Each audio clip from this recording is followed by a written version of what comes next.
tonight. For those who don't know, my name is Patrick Lawrence. I'm the CEO of First Step. I started there as a volunteer 22 years ago, and I've been in that CEO role for about 8 years. I would like to begin by acknowledging the traditional owners of the land on which we are meeting, the Yalaka clan of the Kulin Nation, and pay my respects to elders past, present and emerging. We are cognisant of the fact that when we talk about progressive drug law reform, that we need to be very mindful of how that might affect our Indigenous brothers and sisters. I would like to also acknowledge the lived and living experience in the room of people who are living with mental distress or have lived with mental distress and or the use of alcohol and or drugs and illicit substances. At First Step we have a big portion of our workforce have a lived experience, and we have paid peer roles as well, and we acknowledge the very great importance of that experience in any progress any of us make in any of these areas. We've got I'm going to point out some people. Chris is here from VADA, and you know, there's a few people from Port Phillip government, which is great, in our local government. I will point out lots of partner services. It's lovely to see people here from Turning Point, Family Drug Support, Better Health Network. Who am I missing? Who's from another not-for-profit service in the area that I've missed there? Sacred Heart, Launch. Wonderful, all beautiful people. You're all very, very welcome. Just in case in the sitting down process you didn't meet the person next to you, now's a little moment to do that and say, you know, welcome to the Old Geelong Football Club, if you like. Something like that. And you can look behind you.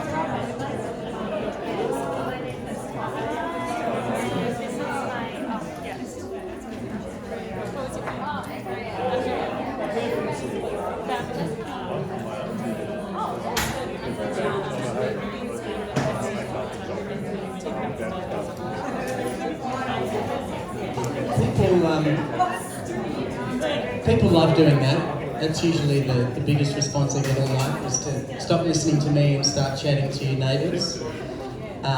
So that is great. Speaking of the Old Geelong Football Club, thank you very much to them for the use of this wonderful venue. I understand that the women's senior team and your juniors will be training in a bit, which is great. So guys, if you get a bit boring and people are staring past you, they're watching the speckies and the goals in the background. When we were a bit stuck for a venue, our very good friends at Bendigo Bank Community Bank Windsor used their connections to get us this place. Joe White is here from Bendigo Bank Windsor. A round of applause. Does your bank help you organise events like this and support you in the local community and make grants to your organisation? If they don't, well, fill in the blanks. Yeah. I'm going to hand over now to a very good friend of First Step, Simon McKeon. One could spend about half an hour doing the intro for Simon. I'm going to say only one thing, but we can Google him anyway. First Step volunteer for about the last 22 years. So can I have a round of applause for Simon, please? Thanks very much, Patrick. And in typical Patrick style, I know that you're all friends of First Step and probably know a bit about First Step itself. But, you know, Patrick, thanks for mentioning that I had something very small to do with First Step a long time ago, and not much more ever since then.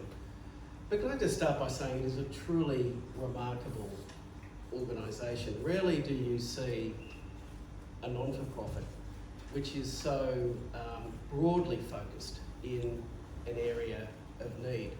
And I know the leadership, I can see Patrick and Nellie and others, you know, they haven't been tempted just to take a very, narrow focus, which is often so easy. The first step that I've seen has been fearless in understanding what it wants and needs, is called to do, fearless in trying different things. And I don't have to tell you that in this area, there is risk involved in that. But when you're really driven by wanting to deal properly with issues of addiction, sometimes you've got to try things that are different. Through to the comprehensive, it's not just holding the hand of someone whose headspace is challenged because of some drug, but it's everything else that goes with that, from medical help, legal advocacy, through to Spring Street, trying to campaign for a better outcome in the future. That's what I love about First Step. It doesn't see its role as narrow. It simply sees people who could have fabulous lives, but are at a stage of their life where something else is big and consuming. And First Step just wants to pull every lever that can deal with that issue. And I've just been privileged to see Patrick and the team work for a very long time. I'm just a bystander, I just watch. But it's truly fabulous. I don't have to tell this to you because I know you're part of the great converted with First Step, but it does need to be said. I'm privileged to see a whole bunch of different not-for-profits work. And I'll go to my grave saying that First Step for me really is amongst the very, very best of the best. And that leads me to, what the heck are we doing here? A thought leadership event, like ceremony stuff, just talking. But that's entirely consistent with what First Step does. I don't think you were doing it 20 years ago, Patrick, but at the end of the day, there came a time where Patrick and Nellie and others probably sat down and said, what's next? And all I've seen with these fabulous sessions is that a tough issue is thrown out there. A tough issue that may need some legislative change, provocation, poking bears in eyes, all that sort of stuff. And it's been wonderful over the years to see people such as yourselves come here, people who have their own different influences to people that do make these sorts of decisions. And tonight, of course, we're going into the area of drug testing. In fact, the title, I think you're all aware of this, is Drug Testing Just for Festivals? Now, it might be too late in the day for me to make this subtle point, but is drug testing just for festivals? We're not trying to say is drug testing right for festivals, but is it confined to festivals? Should it be just merely something that we think about for festivals? Well, you already know the answer to that. Drug testing is already out there. Some workplaces, for all the obvious reasons, you're dealing with big machinery that can do a lot of damage in the wrong hands. We crossed that Rubicon a long time ago. Some employees are drug tested. Rod, if you're a professional AFL footballer, you said goodbye to not being drug tested a very long time ago. So parts of society, even driving on the road nowadays, it's not just alcohol, it's... So, depending where we are in society, drug testing has been around for a long time. But of course, the issue at the moment is the music festival, which can attract thousands upon thousands of ordinary citizens. And there is a debate, as you already know too well. Should the ability to enter into the festival area be subjected to an individual being drug tested? We're going to hear from a handful of fabulous experts tonight on that. Where does Victoria sit? Of course, other jurisdictions are thinking about this, particularly other states, to varying degrees. We might have a little bit of a deep dive into what's happening in the ACT. Indeed, it's a global issue as well. And one of the really good things about tonight, I know this, is that don't be too worried if you feel that you're not up with the latest, because I know that some of our presenters are going to take us gently along. Where are we up to? Including, and I know that on your seats there's a great little one-pager, even dealing with basic things along terminology. And don't be embarrassed if you don't know everything about how words are used in this space now, because it's a developing space. Now, of course, with festivals, I don't have to tell you, but the response has been, I said it just a moment ago, that the issue is, do we just test when someone wants to come? And of course, one of the issues tonight is, are there more effective ways? Are there more, are there better ways of protecting the populace as a whole? We'll explore that.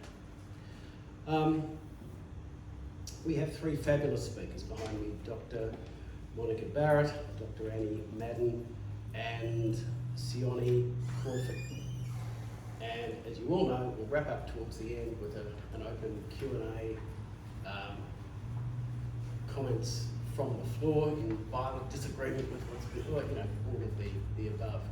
And in my respect, that's what I really do enjoy, hearing the richness of the discussion later on, especially because it is on a vexed topic, a topic that is far from settled, a topic that is being actively debated by legislators all around this country. And just before I introduce Monica, let me add to Patrick's thanks.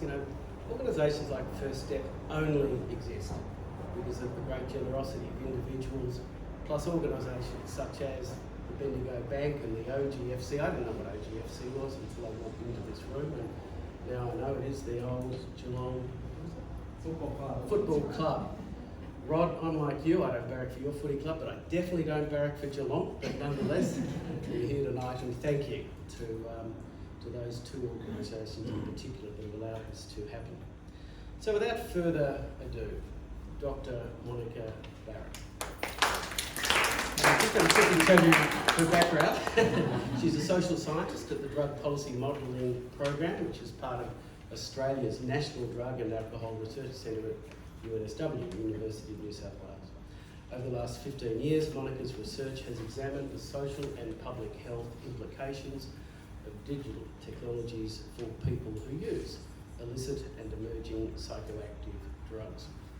Research topics emerging from this interest include online drug markets or crypto markets, and policy responses to novel psychoactive substance evolution, including the mapping of drug misrepresentations through community-based drug checking or testing services. Everyone up with the terminology at this point?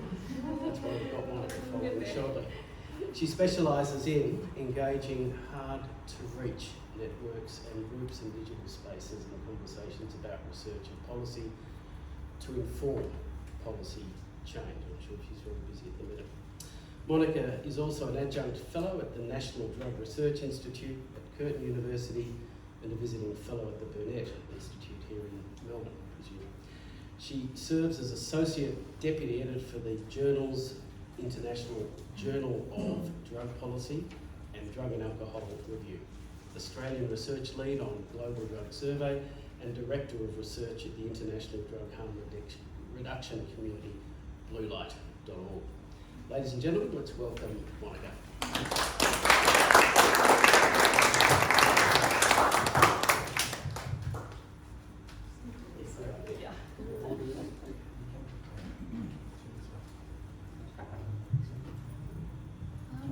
I think I'm okay holding it. Yeah, thank you.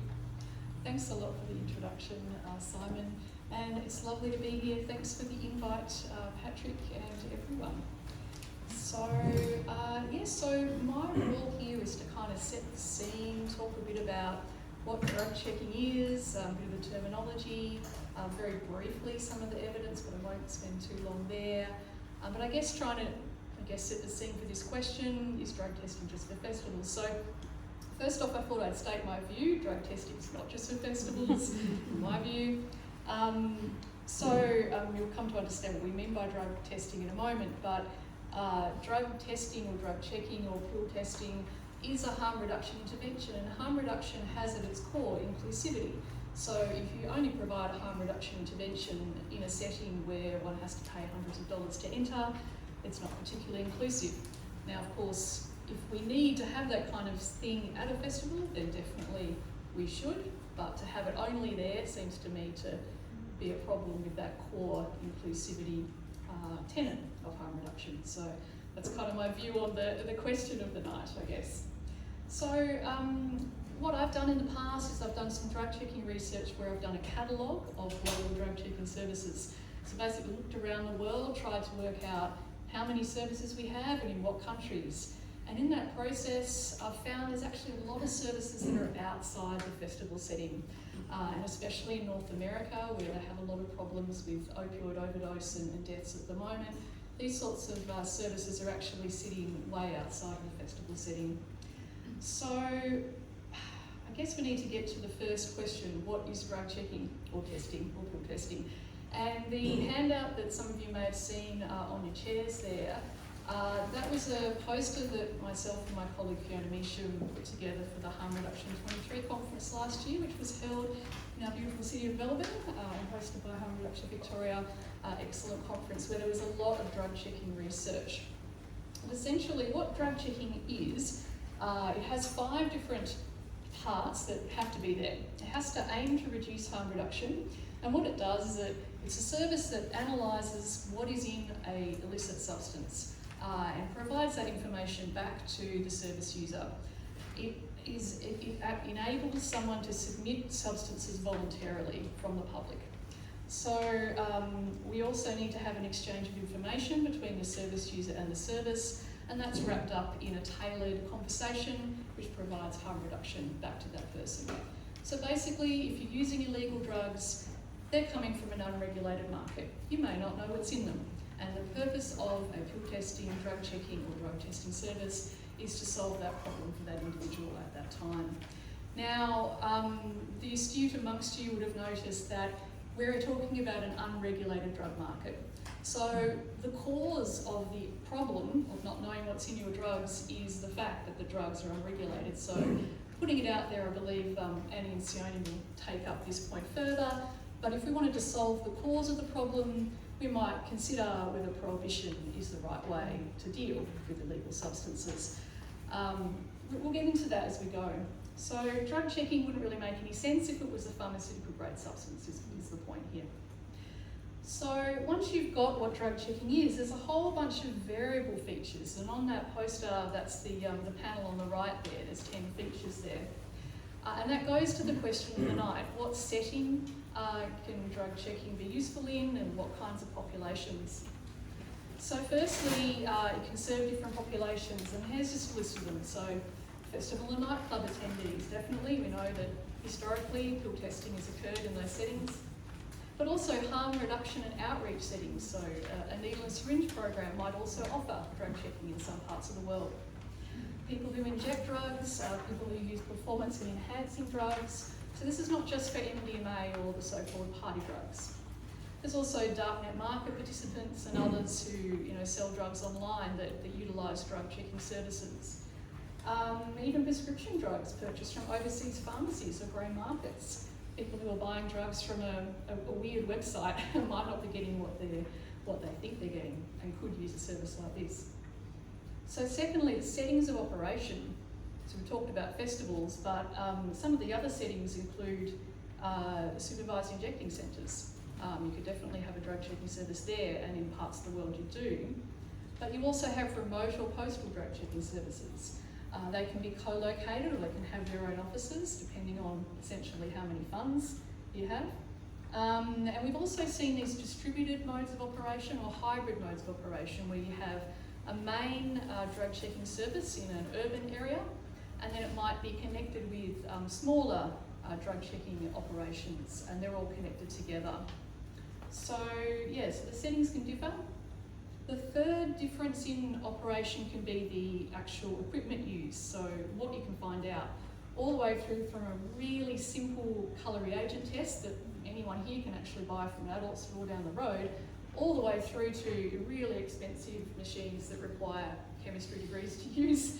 So you've got a really large array of different machines, but also technologies, levels of expertise. And then sometimes you can find out only what's in a substance, other times you can find out actually how much or how pure a substance is. And obviously that makes a massive difference in terms of people's dosing, whether they choose to take a point, 2 points, whatever it is that they do, 1 pill or 2 pills, for example. So depending on all those different design features is the immediacy of results. Some drug checking services you might find out the results in 5 or 10 minutes, others you might have to wait an hour or longer. Some of the postal services you might wait weeks. So these obviously serve different markets, different populations that are prepared to wait that long, depending on the technologies. And so drug checking usually happens within a conversation, sometimes be framed as an intervention, it depends on the service, and that can be really different. So that could be just a really casual conversation with a harm reduction worker or a peer worker, or could be a more structured brief intervention with a health worker. So that's quite different depending on the service design. Some of the other differences include stakeholder integration, who conducts the analysis. Not going to get into those too much. But I think one of the really big ones is number 8 there on the poster, is the dissemination of results. So a drug checking service, by its definition, has to give the results back to the client. The person who brings the drugs in needs to find out what's in their drugs, but then what do they do with that information? So what we've seen in many parts of the world is drug alerts get put out. And we've seen drug alerts, public drug alerts in Australia. Some of them, if they're from the ACT, have come from drug checking. Others have come from different means. But drug checking services tend to push their information out to the public. So this means that a service can actually do its harm reduction with many more people than it can have come through its doors. It amplifies the effect in terms of the reduction of overdoses and deaths that it can do. So the last two are funding models. When I did the drug checking catalogue across the world, we had such a huge array, all the way from completely unfunded community groups that were not even a group, all the way through to, say, in the Netherlands, where it's funded by the government to millions of dollars per annum. So you've got a really large array there of what you can do depending on the money. And then finally, the legal status, which is a huge issue. So New Zealand is the only country in the world that's actually legalised drug checking.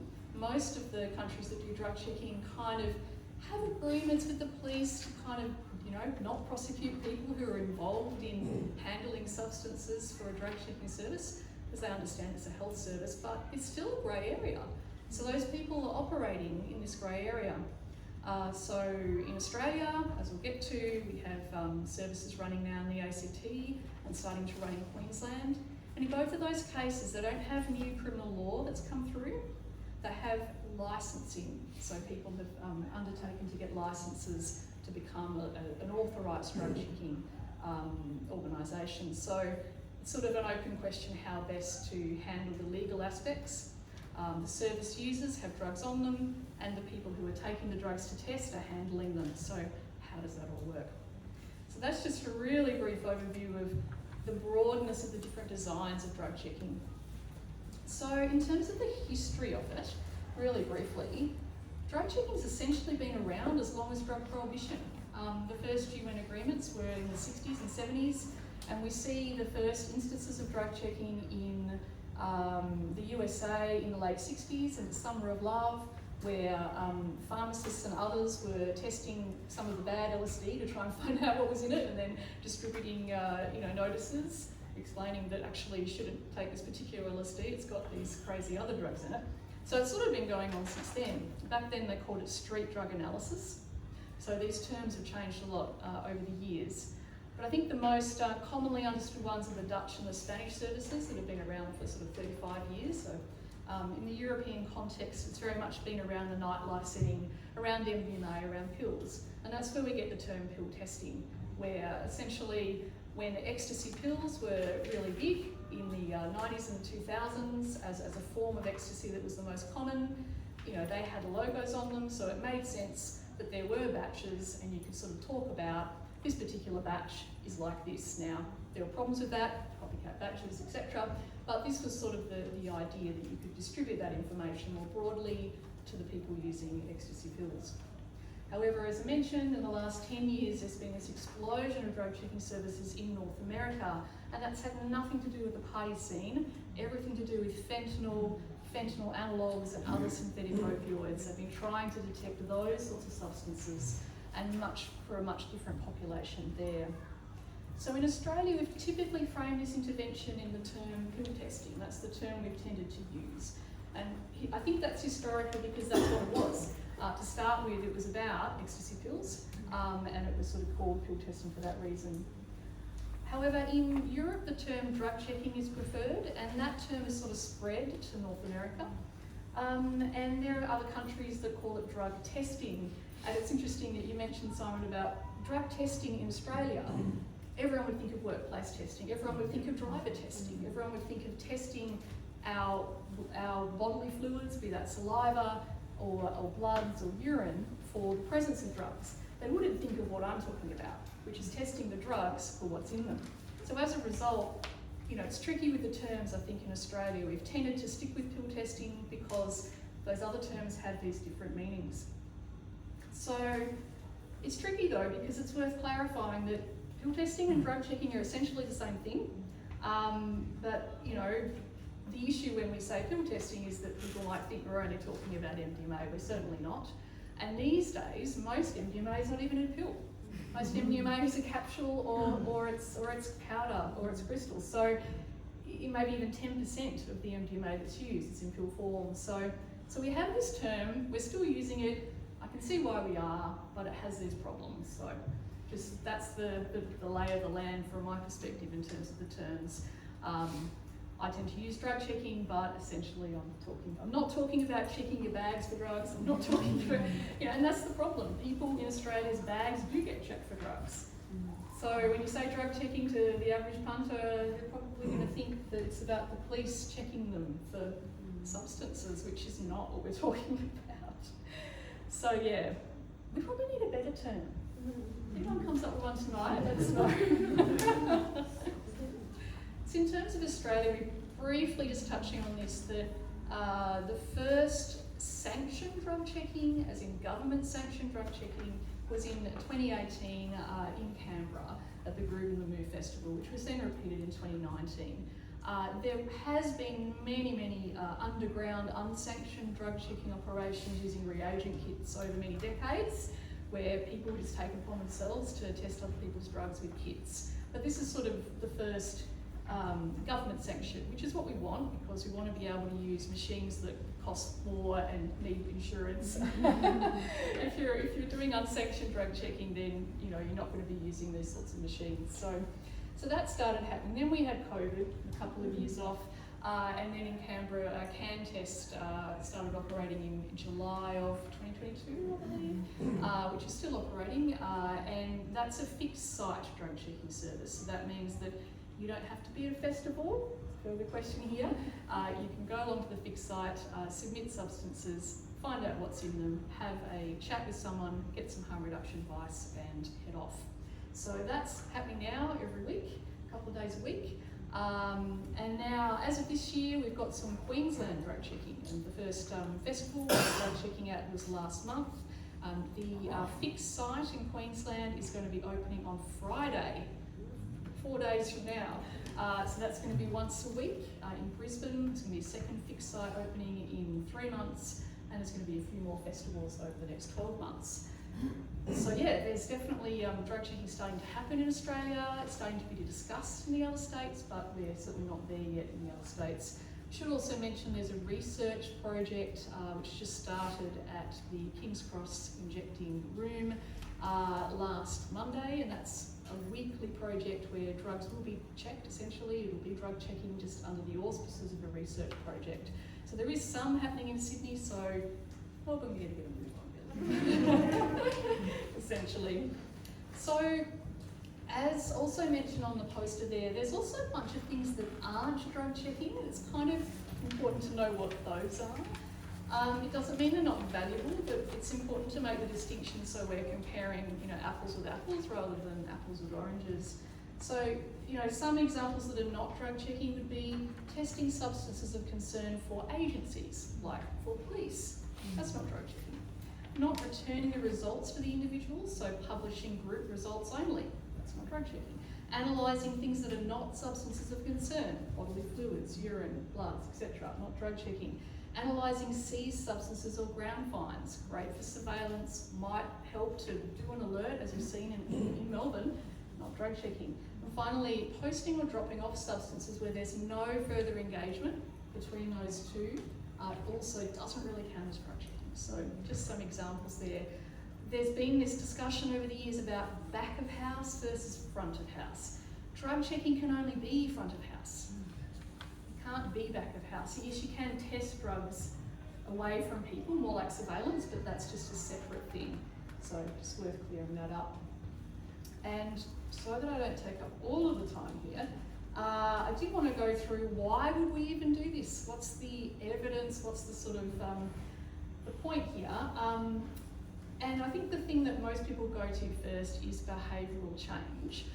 It's not the be-all and end-all, but it's definitely something that is important. So what we find when we do studies of operating drug checking services is when substances are found to contain something unexpected or to not contain the expected substance, then naturally you find people are more likely to either discard the substance or do something different with that substance. Basically, not just use it as usual. And that can avoid overdose in the case where a substance is completely unexpected and might have caused harm. So that sort of evidence comes from, there's a couple of different studies, one from Portugal and one from the UK, where they're not just asking hypothetical questions. A lot of the studies, they say, oh, so if you had drug checking, what would you do? These are more, okay, you did the drug checking and they were following up with you a few days later. What did you do? So that's a bit more valid than some of those earlier studies, of which I've certainly contributed to. So we found here most service users, 86% in Portugal and 69% in the UK, who received test results indicating the drug was different to expected, did not go on to consume the substance. About half of the service users in both those studies whose test results indicated the drug was stronger than expected said they would take less of the substance. So this is what we're hoping for. This is essentially people's use being informed, become less risky than it would have otherwise been with zero information. So the other, I guess, set of evidence is around what happens when the information is distributed more widely through the early warning systems that we talked about earlier. As a great little example, I mean, this is really hard to test and it's still a bit circumstantial. But there was an example out of the Netherlands. So the Dutch service there, they tailor their public warnings to promptly when there's a high-risk sample for the community. They don't do it very often, but unless there's a really high-risk sample, they'll put out these red alerts and get them all around Amsterdam and everywhere. So there was an example in 2014 where they found that a pill that was a Superman pill contained an unexpected lethal dose of PMMA instead of MDMA, which was the expected. So they did their whole thing with the red alerts, put it everywhere, and no deaths were recorded in the Netherlands. However, in the neighbouring UK, no warnings were issued, no drug checking exists there at the time, and the same tablets were associated with several deaths. You know, it's still not a perfect experiment, but I think it demonstrates that you can warn people away from a lethal substance in that way. So I'll note if anyone wants to look for more evidence, there's a review that you can find at 360 Edge that I led about 4 months ago that reports on the recent evidence, so happy to send that around if folks are interested. And there's also the VARDA statement, and I think Chris is in the room somewhere, hello. Yeah, so we've got a statement with I think around 86 organisations that have signed that shows I guess support for drug checking in Victoria to be able to have this sort of service here. And if your agency isn't on that list, then I'd urge you to check that out. If you agree with the contents there, it also summarises the evidence, then please add yourself to the list because we're hoping to get to 100. So in conclusion for me, I guess to sum up, I believe it's important that at every opportunity we advocate for services that are inclusive and accessible. So if we focus only on the festival setting, it doesn't really align with accessibility. So I want a drug checking service delivery model that allows access to anyone in Victoria that would want it, whether at a festival or any other population of people who use drugs. Ultimately, I'd like there to be a safe supply of these substances so that we don't have the problem in the first place. Having said that, we've just seen the National Drug Strategy Household Survey come out a couple of months ago. It's a best representative sample of what people think, and less than 10% of the population at the moment would agree that we should legalise, for example, possession of small amounts of drugs. So that's not really going to fly. That same survey found that 67% agree that we should have drug checking or pill testing. So it's much more pragmatic, practical, much more likely to fly with the community, and that's why I've been spending so much time advocating for it. All right, I'll hand it over to Councillor. Thanks, Monica. Very clear, but I know that there'll be a bunch of questions towards you in a little while. Now, ladies and gentlemen, let me now introduce Dr Annie Madden. Annie is the Executive Director of Harm Reduction Australia, which Monica mentioned, of course. And that's a part-time role, which she holds alongside another part-time role as a project lead with the international network of people who use drugs. Annie has provided technical expertise to UN, ODC, WHO, UNAIDS, and has been a member of the Australian Government delegations to the UN General Assembly. Until April 2016, Annie was CEO of the Australian Injecting and Illicit Drug Users League and CEO of the New South Wales Users and AIDS Association from 1994 through to 2000. She recently completed a PhD at UNSW in Sydney into drug user representation in high-level policy contexts. In 2019, Annie was made an officer of the Order of Australia for decades of work promoting the health and human rights of people who use drugs globally. Annie.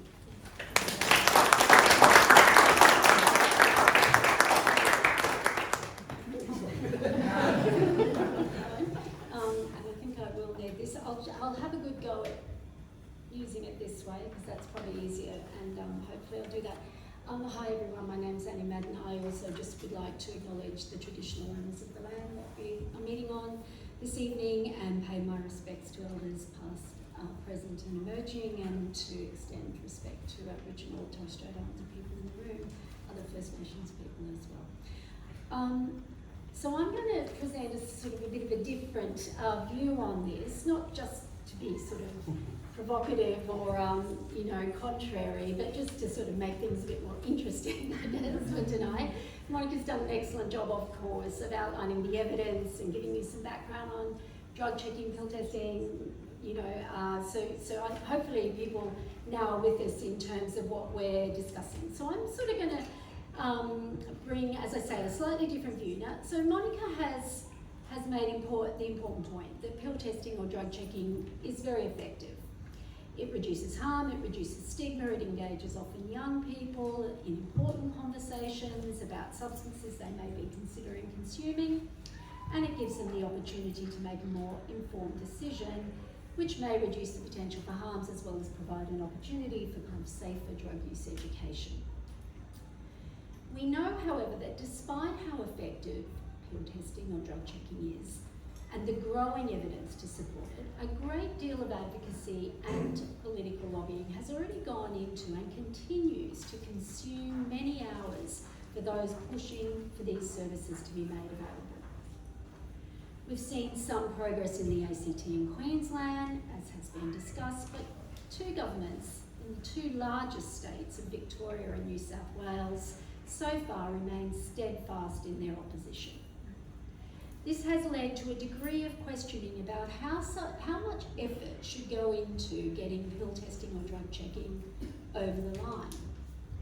Monica has rightly raised some important questions in this regard, such as, has the time come to broaden the debate? What is the evidence for potential harm reduced from all this focus on pill testing versus the political capital being expended? I think they're all very important questions for us to consider. So while on the one hand we know that the majority of people who use illicit drugs in Australia, and by the way we are talking about millions of people, they're not just my figures, they're government figures. Even people are willing to admit to the government, millions of people, that they use illicit drugs regularly.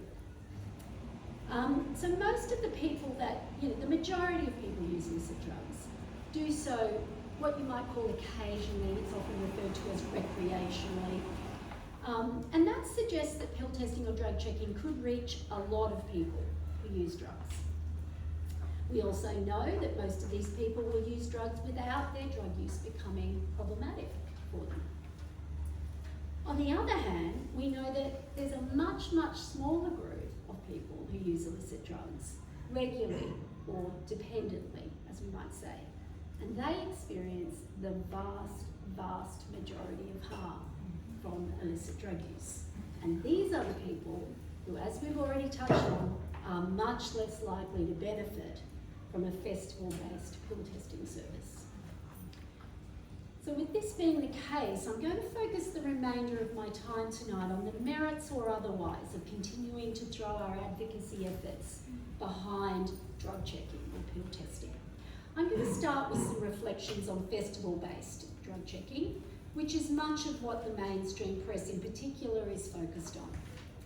So as I alluded to above, it's fair to say that those who are likely to access festival-based drug checking services are a really pretty select group in the community. I need to say up front, I'm not suggesting there that these people are, or their needs are in any way less important, but it is fair to say that they are a pretty select group. So we're talking about people accessing festival-based drug checking services on the few occasions where they've been made available in Australia in 2018, 2019, 23 in ACT, and most recently at Rabbit's Eat Lettuce in Queensland in 24. We're talking about largely young people, younger people, but importantly they're also people who can afford often a very expensive ticket, or their parents can afford the ticket, whatever it is, to an often multi-day event. There's travel often, flights, petrol, camping, food, alcohol, all the stuff, and then the drugs on top. So, it's probably, of course there are some gross generalisations in what I'm saying there, but you understand the general point that I'm making. This is a particular group of people. So if we agree that festival-based testing by its nature has a pretty limited reach, but is already consuming a massive amount of political advocacy and public airtime, and confines the service itself to a very limited group of people, and one might say a relatively privileged set of people, what else should we be advocating for? So Sione is going to, after me, is going to cover alternative approaches, including, I think, globally in more detail. But let me broadly discuss what else we could and should be throwing our efforts behind as some food for thought. So first of all, there's wider models of drug checking that Monica has discussed, including fixed site, mobile, hybrid models that have both fixed and mobile or outreach-based services that can include festival services but also include other types of models. These, of course, have the potential to reach a much wider range of people who use drugs. For example, the CanTest fixed site service that Monica raised in the ACT. It's the first service of its kind. And just for transparency, I need to say, as the Executive Director of Harm Reduction Australia, Pill Testing Australia is part of Harm Reduction Australia, so we are a partner in running the CanTest service in Canberra. And it presented an opportunity to offer a model of service that reached different groups in the community. So CanTest has opening hours that both open when the NSP, which it is co-located with, is open, and then it also has opening hours at night in the evenings when the NSP isn't open, that reaches a very different group of people. So this means it's catering for a lot of different people with a lot of different needs. Now, of course, CanTest is still a pilot, and many would like to see many, more hours for that service. It's minimal hours, like we're talking 6 hours a week. But the point being that the fixed site model opens possibilities to extend the service beyond a very limited group of people who might be attending a particular festival on a particular weekend. So while the CanTest fixed site model has tried to open up to a wider group of people in the community, there are still lots of questions about who really benefits from these services. And these questions, for me, relate far more to one's relationship with their drug use and their drugs. Let me explain. So it's not uncommon for people who attend outdoor festivals, or even people whose drug use is more about indoor events or clubs or venues, to purchase drugs in advance, often as groups, doing it together. People can plan their drug use, sometimes weeks and months in advance. This is not something that is typically open to those for whom their drug use is more regular or dependent. They have a very different relationship with their drugs and their drug use. I'll come back to this point soon, but suffice to say that the diverse relationships that people have with their drug use has not been discussed anywhere near enough in the discussions about drug checking. And the preferred models and who benefits and why need to be discussed a great deal more. To illustrate this further, I want to use the example that Monica referred to of the medically supervised injecting room in Sydney and the new research trial that was announced there just a week ago or so. You could rightly argue that this is another example of what we could be doing rather than just throwing all of our attention and efforts behind pill testing at festivals.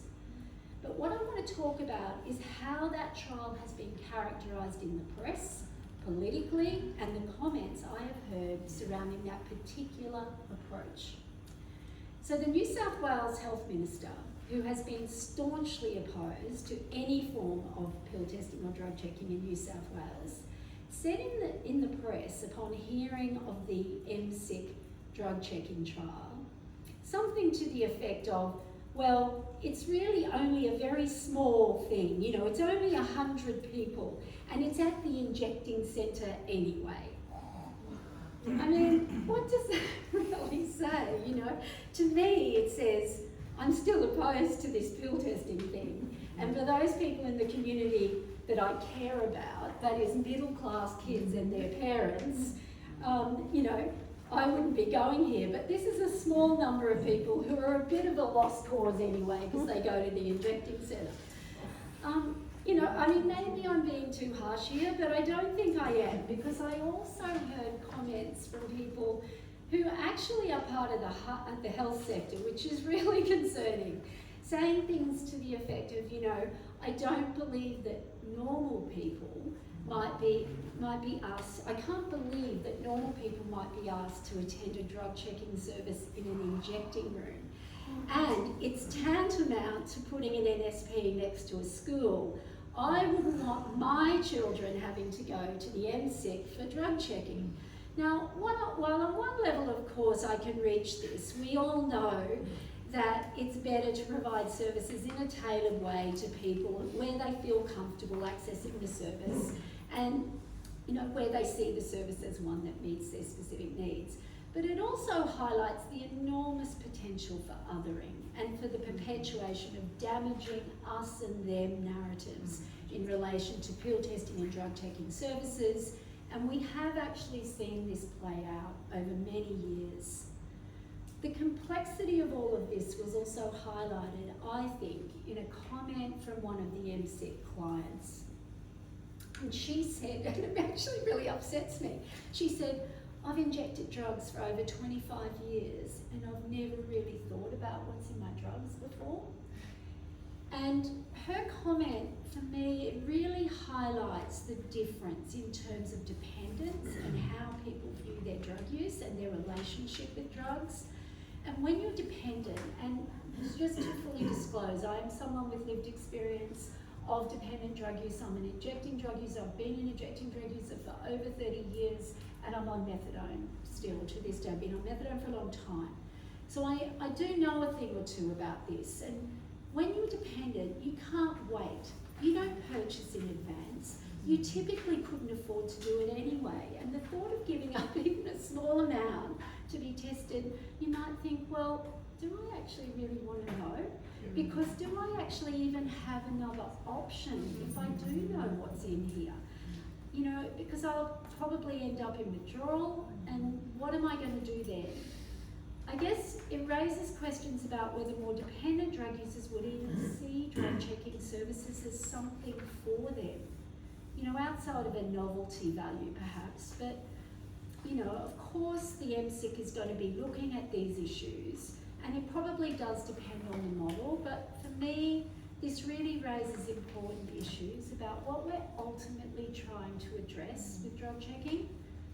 Does drug checking just keep us trapped in figuring out how to minimise or reduce harms of an illicit drug market without any way of challenging the existence of that market? One could argue that it suits politicians who, let's face it, are mostly concerned about getting re-elected very nicely a way out, a free pass, where they can be seen to be doing something for the middle class voters they do care about most, but not forcing them to do anything meaningful about prohibition and its many, many harms.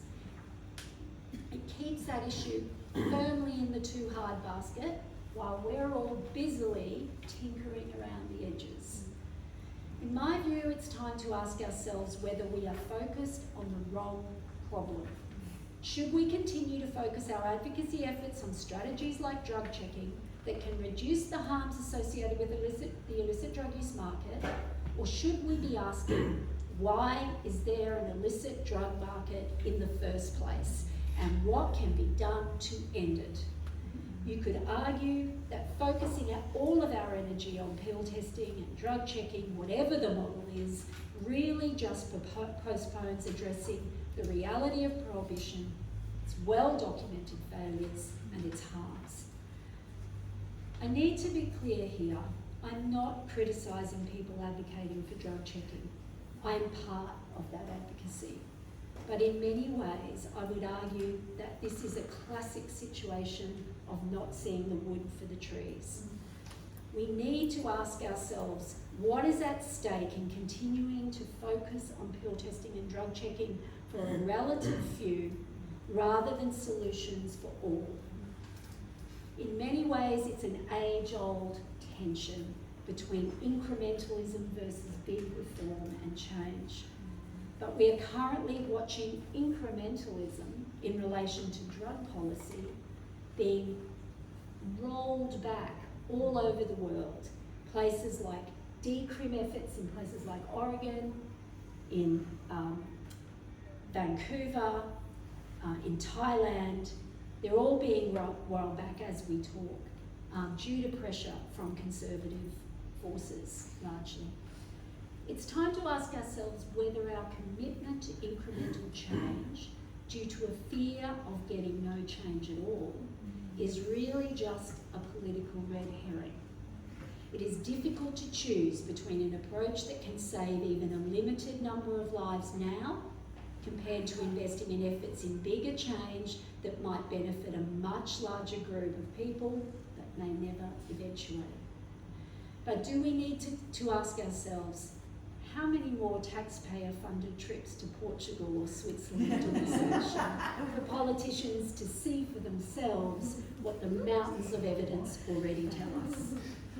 As I said before, don't get me wrong, I am not anti-drug checking. I am definitely an advocate, but I do worry that we risk buying uncritically into short-term incremental so-called solutions that are really only partial solutions at best, and even then only for a small number of people, but risk leaving those most harmed by our current prohibitionist approach behind. Somehow, as advocates, we have to find a way to walk and chew gum at the same time, as the Americans say, to continue our advocacy for evidence-informed harm reduction services, inclusive of diverse models of drug checking, without sacrificing real change in the form of ending prohibition and criminalisation and providing safe and secure supply for all. With that comment, I'll hand over to Sione.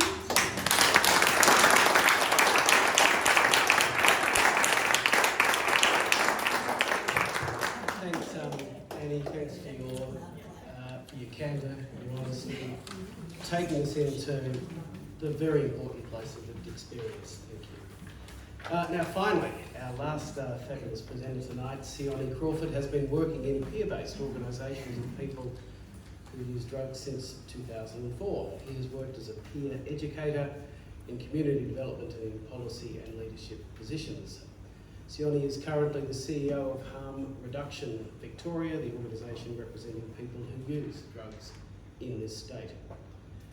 HRVIC works with their community to ensure access to healthcare and human rights for people who use drugs. HRVIC also provides peer-based services from festival harm reduction to needle and syringe programs to system and peer navigation, and is instrumental in developing the lived and living workforce in Victoria, and has been a strong advocate for drug checking for all people. So, Sione, over to you.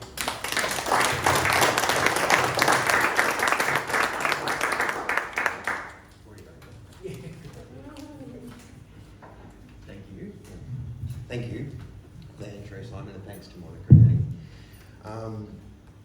So now that we're all kind of up to speed with drug checking and getting rid of prohibition, I'm going to take it a step further. But I'm also going to dive into the communities who use drugs and how we've used drug checking and pill testing and how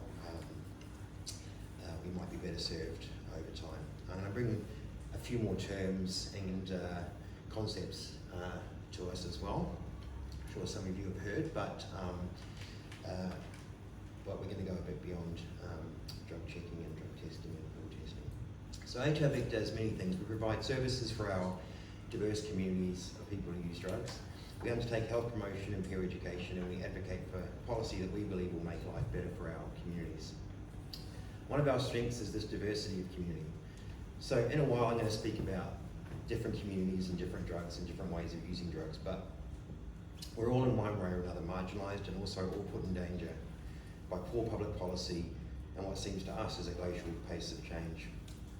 So HRVIC started life as an organisation of people who inject drugs, who wanted to ensure this community had access to sterile injecting equipment and peer education around HIV prevention in particular. But we're also really proud that we were the first so-called drug user organisation that implemented and delivered peer education at raves and parties in the 90s. This work evolved from what's called Rave Safe into what we now know as DanceWise, and it's a model that's also spread across Australia. It's a program we're really, really proud of.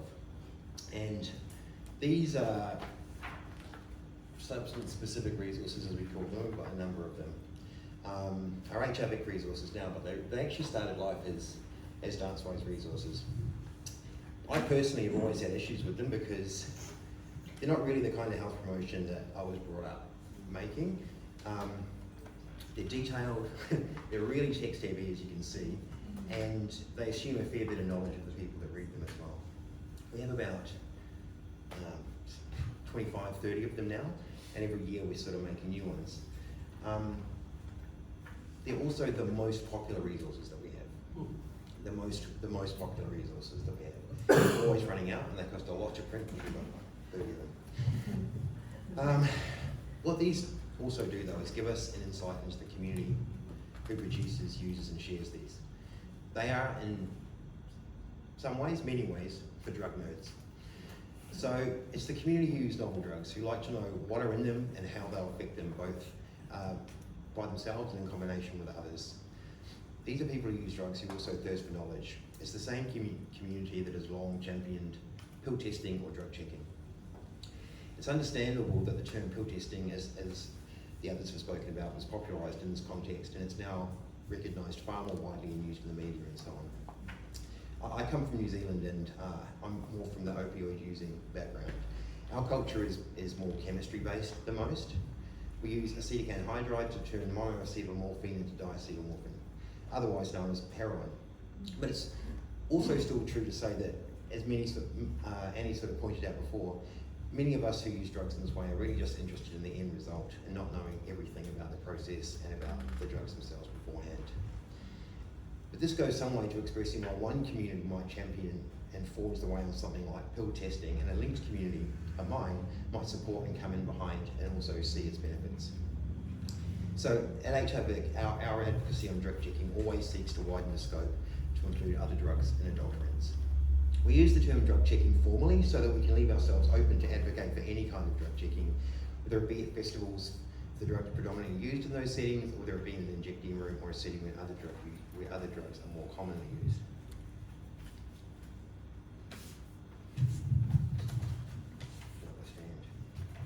Right. While I agree While I agree with what Annie has pointed out so well, that there are patterns of drug use that lend themselves to drug checking and pill testing less than others, then ultimately we should be advocating for changes to the law. There are also ways that drug checking can be used for all parts of the community. In North America, hundreds of thousands of people have died over the past decade in one of the most severe public health disasters of our time. Over the years, the supply of heroin, meth and coke have all, to varying degrees, been adulterated. The most well-known transition, of course, is a fentanyl into the heroin supply, to the point where it has more or less replaced heroin entirely.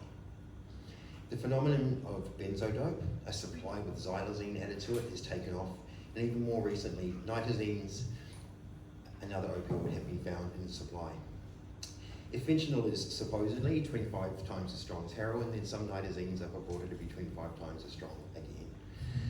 A range of so-called solutions, from increasing drug treatment funding by much to clearing out entire blocks of homeless people from downtown areas, have been tried in various parts of North America. Some jurisdictions very timidly attempted decriminalisation, and some went a bit further. And as Annie said, a lot of this is being rolled back.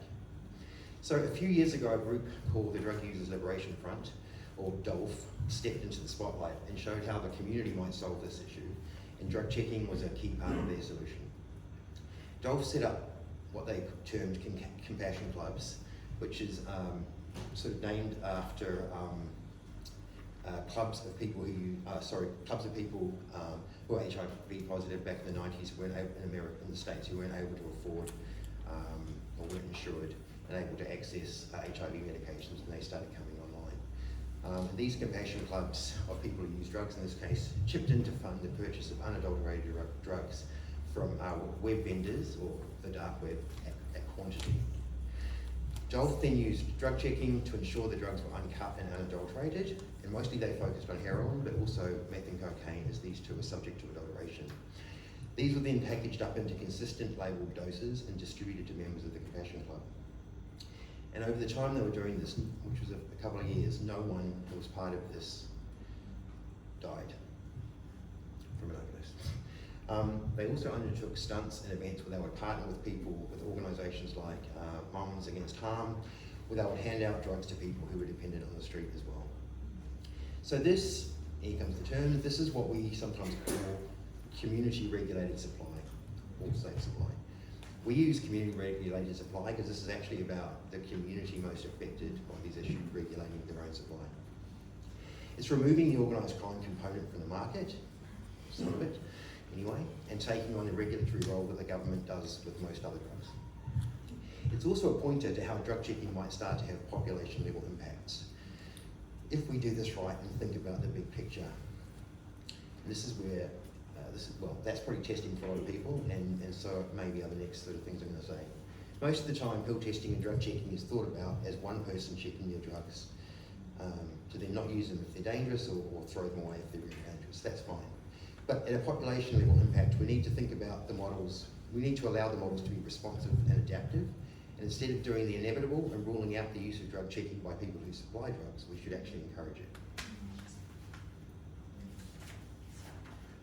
It's highly unlikely, I'm talking about dealers using drug checking, it's highly unlikely that the most marginalised of people who use drugs will be able to make use of drug checking, as Annie so eloquently pointed out, unless we ensure that there are models such as drug checking in injecting rooms, but even then, only a small proportion of people who inject and use drugs access injecting rooms, and unless we advocate for broader deregulation of drug checking as well, that allows some power to sit in the hands of the community as well. If someone who sells drugs decide they want to get their drugs tested to ensure they're not adulterated with nitazines or benzos, isn't this a good thing? I know that the public, and actually a lot of the sector and health as well, perception of people who supply drugs as death dealers and so on is really strong. So it may be tricky to advocate around this, but it's important that we come to understand that most people who deal drugs are also users, and many parts of the community are responsible and even friends. I know that there are people right now in Victoria who do something very, very, very similar to the DOLF model. And while the first step, so to speak, is for a sector-based drug checking model, we need to be careful not to accidentally rule out the potential for big gains by making it available for others. The urge to be tough on drugs while providing harm reduction is very strong in our governments, as we saw with the initial restrictions around the injecting room as well. Sadly, The dog folks were arrested last year in Canada, and their safer supply or community regulated supply program ended. What we know is that people are still using drugs and still dying though. In fact, just last week, a friend and colleague in Canada, Matt Bond, wrote about new nitazines and benzos turning up in their drugs there. I'm not going to say them, but in Filter magazine online you can find that article. But essentially it's another step along in the poisoning of the drug supply. This poisoning of the drug supply with an ever increasingly strong and therefore profitable once cut drugs follows what's known sometimes as the iron law of prohibition. As enforcement of substances intensifies, the strength of prohibited substances increases. Furthermore, as more substances are scheduled, novel substances take their place. What all this tells us is that something like community regulated supply or safer supply and rolling back prohibition to enable this is the real answer. And until then, we need to continue with harm reduction, of course, and programs like drug checking. And they need to be as responsive and adaptive to the community actuality as possible, and not developed in ivory towers or away from us.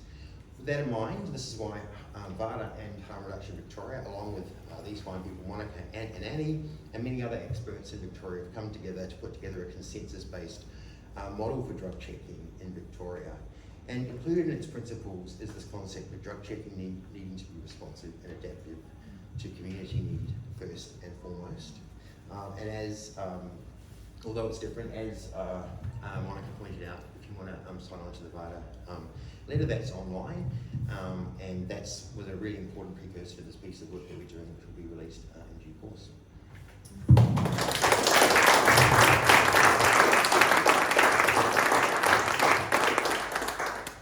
Right, Nellie and Patrick, you've taken us to a very tough place.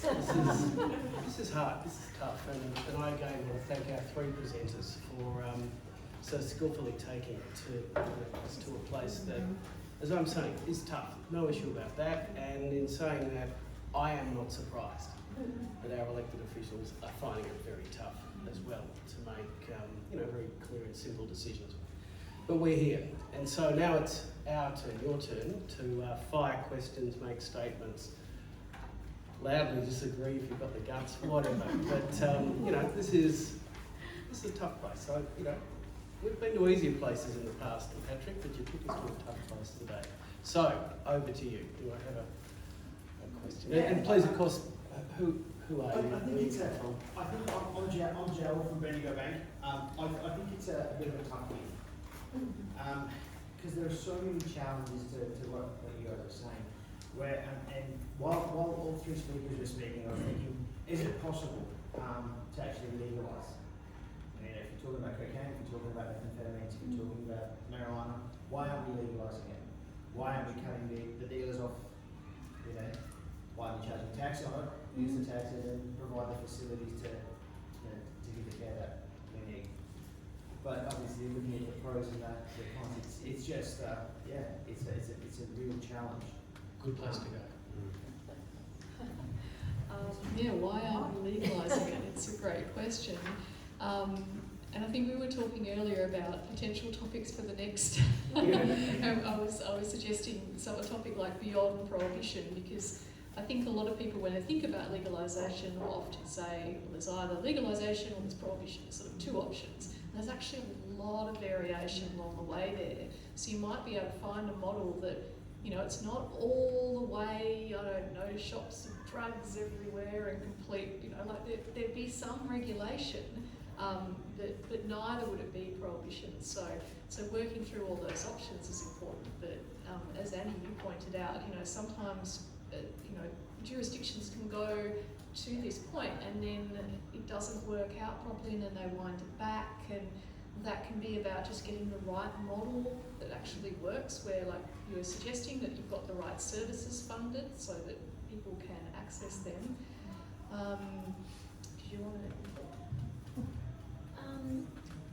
Look, I think this is tricky, and I think one of the reasons it's tricky is that we sit back and wait for our politicians to do something about this, and it's not going to happen, right? That's not actually who they are, and it's not how they kind of think about the world. I mean, I wish they were, and it doesn't mean to say there aren't any politicians who think in this way, but I actually think the solution ultimately is going to lie in the community broadly, just taking things into our own hands. I know that sounds very anarchist. I probably am an anarchist at heart, to be honest. But what I mean is that, you know, we know things like needle and syringe programs in this country, for example, now very, very well accepted and mainstream, and many politicians are on board. Most, really all of them are pretty much on board with that now. But, you know, I was around. I was a pre-NSP injecting drug user, right? And so I remember when all this happened, and I was part of making it happen, you know, along with many others. And it took civil disobedience, actually, to make it happen and say, we dare you to arrest us for saving people's lives, right? Now, we did have a HIV epidemic bearing down on us, right? But we have what Sione has very well articulated in North America, this incredible, I mean, the level of death is unbelievable what has happened, and it's, you know, who knows what's coming for us here in terms of, you know, all of this stuff. And I think it is going to take us to be braver as people. All I would add to that really is that if there were another like 10 or 15 drug use liberation fronts in North America, they probably wouldn't have all been arrested. I think it took quite a while for Dolph to get arrested, partly because legislators knew that this is a serious issue and there wasn't enough being done. And there was sort of stasis I'm not that in-depthly aware of what goes on, but I know that there was a stasis around, say, supply, and some places had it, some places didn't. Point being that I think I basically agree with Annie, is that I think that often these awful public health disasters are, I don't want to say opportunity because that sounds like it's a positive thing, but that we have to make sure that we don't see the worst of those when they come around. And I think we're in a really unique place in Australia, and knowing that this might come here, it's vaguely starting in the UK, and it may never be the same as North America, but we don't want really any hint of this to happen here. But if it does, we need to be ready inexcusable. And just to give you one little fact, you know, the life expectancy in the US, number one economy in the world, you would expect would be up there. But no, I think it's about 17th in the world or something. You know, it is well down. And what I'm fascinated is not the right word, but the reality is that the opioid epidemic is continually a contributor factor 4 or 5. So it's very real, lowering a massive nation's life expectancy down considerably. Like, where did that come from? Now, please. My name is Elias. I've got a comment / question. I've got a corporate life, and then somehow found myself being a media manager, photographer at major festivals and lots of clubs in the city. So I see a lot of things that I never thought I'd see. When I go back to my civilian life, I guess, I get a lot of questions from the average middle class, middle age with kids, you know, citizen. And they always ask me about, you know, protesting and the drugs and all that. And I find that I was like that. I'm protesting now. If you'd asked me probably 7 years ago before I even got into this industry, I would say no, because what you're doing is you're condoning drug use, right? So I'm trying to educate, with no success, absolutely no success. But if we want to change the politicians or the law, we need to help politicians, and that means the electorate. The electorate does not know, does not understand. So your average citizen does not understand what it is and how it works.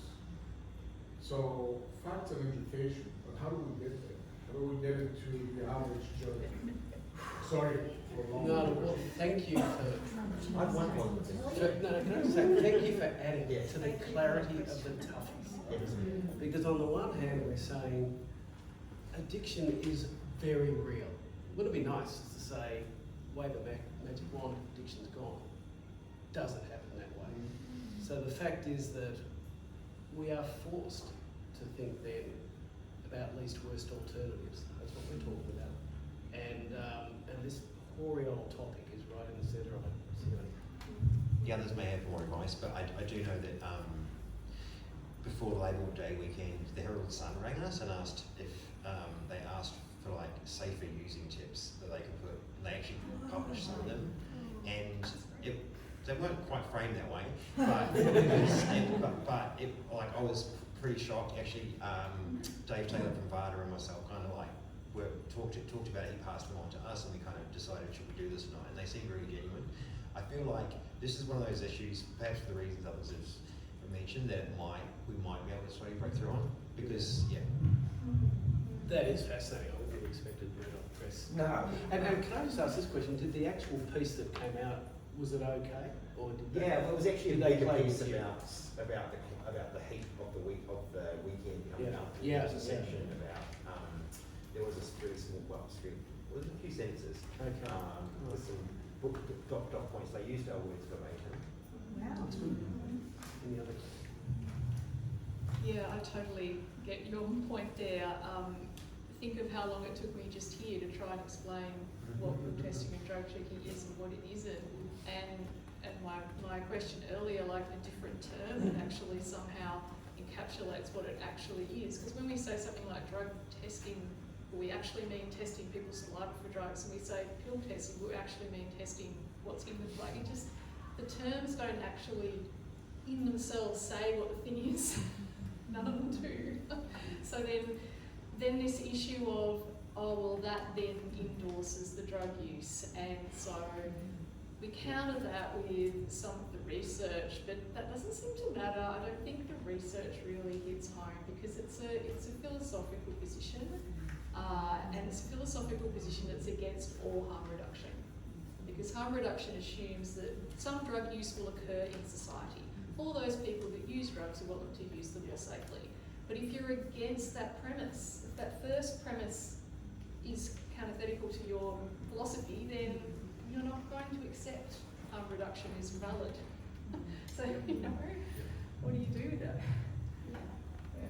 I mean, I think you've got you've already got the answer. I mean, you said the answer, right? Yeah, that's what I said. Yeah. And I mean, because I guess there's a bunch of things going on in my head, but we need to really have more conversations about the fact that all of us, from the moment we pop out, are bombarded with negative messages about people who use drugs and drugs. And we absorb that our whole lives. So even when you are one of those people, you carry this incredible amount of stigma and shame around with you that you articulate out to the world and how you interact with it. So it's this incredible thing that's just self-perpetuating. And we've got to say enough is enough on that.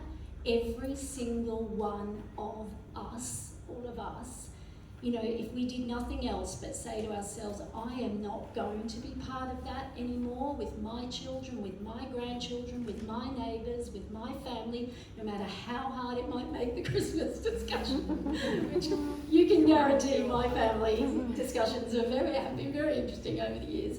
But people don't like confrontation, I get it, but if you do really believe the sort of things you've been hearing us talk about tonight, and I know a lot of you do, we have to stop this.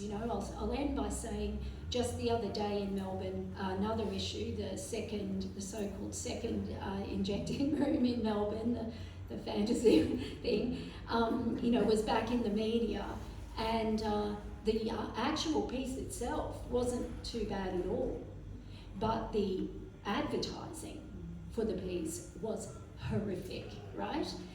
And just was these tired old tropes, about people who use drugs and inject drugs and real dripping with hatred stuff. And I said to a few people online, the colleagues, what we need to understand is that sort of stuff is not harmless. It causes real material harm to people, right?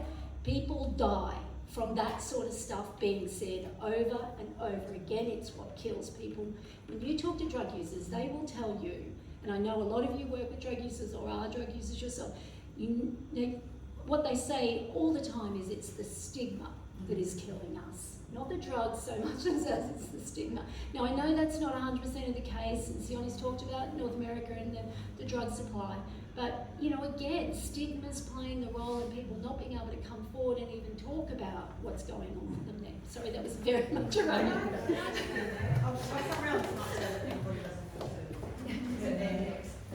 My name's Lisa, I'm Director at Drug Policy Australia, and we're very much advocates for a controlled narcotics industry, as well as looking at addiction being treated as a health issue, not a entrepreneurship, etc. And to answer your question specifically around what can we do, etc., and that switch that you went through personally. So Greg Chip and I were out in Smith Street, Collingwood on Saturday and having conversations with people about testing and drug use and making things safer, etc. And it was really, really interesting because there was quite a number of people that would walk past me as I was asking them for their opinion on drug testing and sort of following it up by saying, to make drug use safer for people. And the amount of people that took that as I was directing that question as if they were a drug user themselves and saying, oh, I don't use drugs, that's what happens to me. And I was like, no, you're missing the point. It's not just about you and whether I'm asking you the question because I think you might be a recreational or a person of addiction. I'm asking you because we need to make things safer because the reality is that people do use drugs, right? And it was really, really interesting how people just applied it to themselves. But I think to your point, just having the conversations all the time. There was a guy who actually was really quite confrontational with us at the start, walked into Coles supermarket, came back 20 minutes later and actually apologised. He thought about how his behaviour was and how he first of all reacted to us and actually pulled himself up and corrected himself. And actually we had then a really educated and constructive conversation, and he was conflicted for the fact that he feels that if he was to support drug testing, then that's supporting people using drugs, and that's where he has had a conflict. And the reality is that we're not going to change the fact that people do use drugs. Right? We've been using it for thousands of years. It was more around the conversation of how do we make it safer for people that do choose to use them. So in answer to your question, it's around having the conversations. Yeah, it really is. But it was really interesting. I just wanted to share. Thank you. Thank you. One here and then. Sure. Just a quick question for the panel. We've spoken about different drug checking models, and there's lots of work and discussions around how we do drug checking here at the moment. And of course, we've got some successful examples of CAN tests, which is terrific, and trials that have been done there as well as in Queensland and all these sorts of things. Except, I'm interested to hear, and North America and that, what are the options for us to make sure that we can reach the most needed pockets of the community through drug checking services, where we're going to get the biggest bang for our buck? Like, how do we do it to make it accessible, to make it inclusive, to make it all these things that we want it to be? Great question. Preferred model. And incidentally, can I say, we've run a little bit over time, perhaps 2 more questions at the most, but there'll be lots of time for the last ones. Thanks a lot for that question, Chloe, and that work that the 3 of us were involved with recently in looking at what kind of model that would be. And we were inspired by a model out of Victoria Island in Canada, which is called the distributed model of drug checking, where they have a central fixed site that has lots of hours, open 6 or 7 days a week. It has the best machinery, etc. Anyone can enter there, centrally located. But then also to have some vans, so a number of different vans in Victoria could be fitted out with some medium level equipment, and they could then go to different events, but they could also go on outreach. They could go, let's go to Dandenong for the day, or let's go to Footscray for the day, or let's go to wherever. So you could go around, and then you could have Parliament House. Well, you could go to Parliament. And then you could also have sort of smaller regional centres. So what they do in this Victoria Island is they can also have these FTIR machines, which can be, you can have someone trained to run them who isn't a chemist, and they can then send the spectra back to head office where the chemists are. So you don't have to have as much training in all of the different places in Victoria. So we could have that in Bendigo, we could have it in Ballarat, we could go, and so this model would all be interconnected, all the data would go back to central, and then that would then form that early warning system. So that's the model that we're putting forward. It's the model that we would want. And I think there was basic consensus amongst the sort of 15 to 20 people that were part of the group, that that model was what we wanted to go for, and it would be as inclusive as possible. I just add one thing, it's not in the model per se, but I think phasing down the track is that deregulating it in some way so that so that it can be sort of spread wider than just like one government funded sort of service would be important, but clearly that's down the track, maybe down the track then. Yeah, licensing, etc. I think also being peer based, sorry, would be another, like having a peer, like really importantly, having a peer component. Big peer-led, essentially, yeah. Two more to go. Sorry. Can you do Mike? Just stand over everybody else.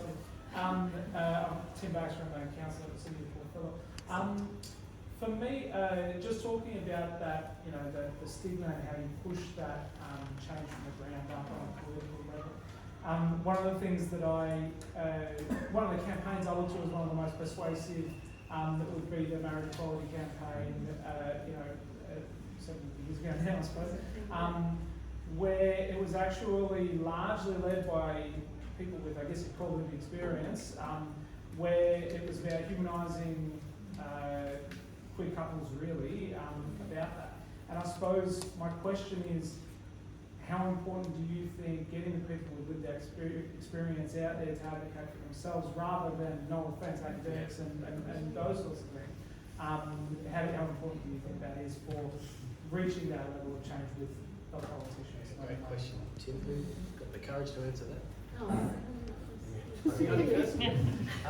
Yeah, I think so. I think we have to first of all step back into the stigma conversation and say that it's really like we're a drug user organisation. We're made up of people who use drugs, so we're already out and able to talk in that way. But because we're an organisation, media never really want to hear from us.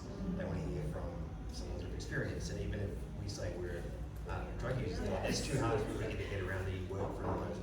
So people like, there's that immediately with stigma, which is like, you manage an organisation, you can't be a drug user. That's the inference, and or direct question really.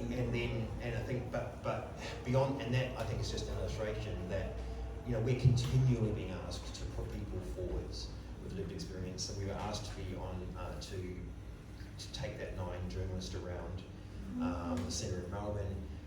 And she was actually, you know, she took a long time to explain to us that she wanted to do a positive story, which she did. But what we know is that their editors and their sub-editors are not going to allow that.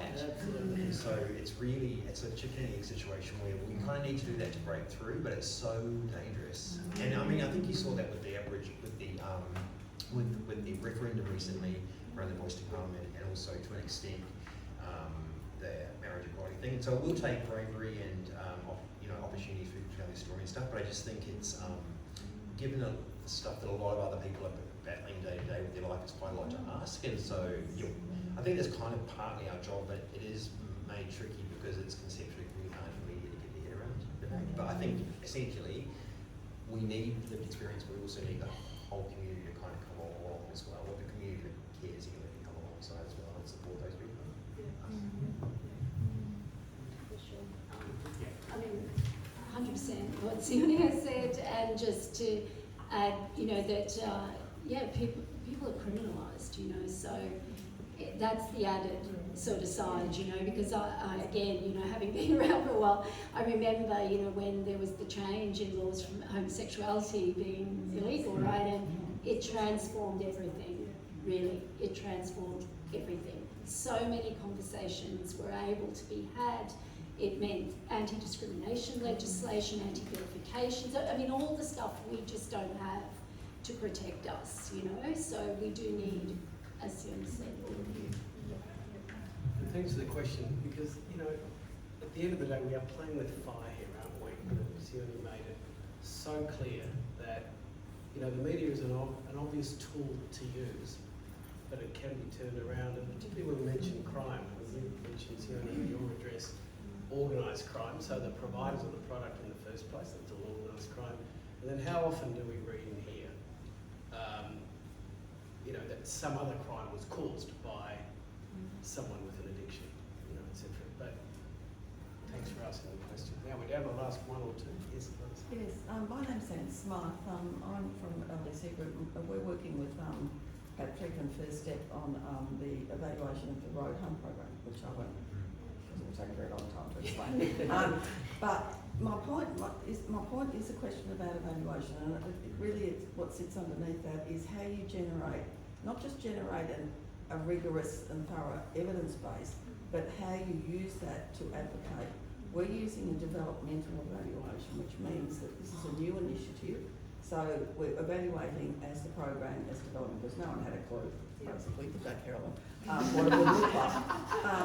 And it's evolved. This is the third year of it. What we're really learning with that is, and I'm kind of curious as to what you think about, is that this kind of evaluation done well can build a much more persuasive evidence base, because it's an action learning, action research model that involves people potentially with the lived and living experience, people who are delivering service, all sorts of people. But the really, really key part of it is the advocacy and comms part of it. So instead of, you haven't heard this yet, probably, but instead of a traditional report several months after the end of the pilot, we're actually putting the data out there now, and it's not yet finished, and putting it out in a very targeted way with very particular audiences in order to get change. Because a lot of what sits underneath what you were saying around those stereotypes and tropes, and I really like the civil disobedience idea, because action learning and action research comes out of liberation theology. It was actually a radical change, so it's got those sort of roots to it. So I wondered what you thought about that. Is there something about shifting the way the evidence is not only generated but used? Yeah, that's a really great question in terms of how evaluation can be used to have policy change happen. And when we did the catalogue back in 2017, published in 2018, one of the questions we asked all the services around the world, and this was at a point where we had no such services here in Australia, was, is there a published evaluation of your service? And very few of these services had such an evaluation, like hardly any. Some of them said there's one ongoing, but most of them didn't have any funding, so it was very secondary. But since then, there have been a number of other evaluations, including with Canberra, where there was an independent evaluation.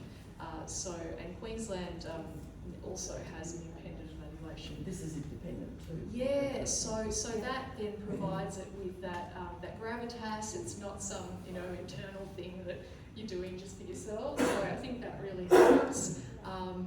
And yeah, I think the one led by Anna Olsen in Canberra had a big impact, and certainly we cite it regularly. And so we have a group in UQ in Queensland who are doing the Queensland evaluation. And the person I work with in the UK, Fiona Measham, she frames her evaluation of the Loop UK as an action research project using that same framework, so embedding the research from the start, so it's not sort of just this. But that's sort of a bit different because that's not independent, it's actually embedded. So different model, but in Australia there seems to be this very strong desire, and I think it's political, to have independence rather than embedded. Well, we do both. You do both. And that's really interesting. There's some interesting tensions there. It's interesting, yeah. There is, as Monica said, there is, you can see the evaluation that Monica's referred to from the CAN test. It's on the CAN, if you just put CAN test into Google, it'll come up, and scroll down, you'll see the evaluation on there. That's the only one in Australia. But that is there, and as Monica says, the Queensland has got evaluation built in from the start, independent again. And I guess, I really take your point though on how evaluation and evidence is used for helping us do what we want to do. I think there is a lot more we could be doing in that space, for sure, yeah. Rod, did you have your hand up for the last question? Well, I did. It's okay. You've never been on the mic before. I just wanted to say, a few years ago, I got the opportunity to speak with Tom Elliott on afternoon radio. I had that opportunity too. Tom's quite right. I am pro prohibition. It's fucking ridiculous, the whole situation. Tom gave me 7 minutes on primetime radio, and Tom's a right-wing friend of mine, conservative, let's say. Yes. And I took it for granted. So my point is, having worked in AFL, I've been in 1,000 studios. I get it. An issue breaks, the producer says, get me a talking head now, and one with cut through. Because we need to change the attitudes of mums and dads out the burbs. Because the politicians won't do it. There is no interest like self-interest. Gutless, pathetic turds they are. They won't drive change, of course, or they might lose a vote. Fuck that. So it's really simple in my view, guys. Go and get 20 high-profile recovering addicts like me and say, are you prepared to do interviews? Are you prepared to tell your beautiful message? And, well done, recovering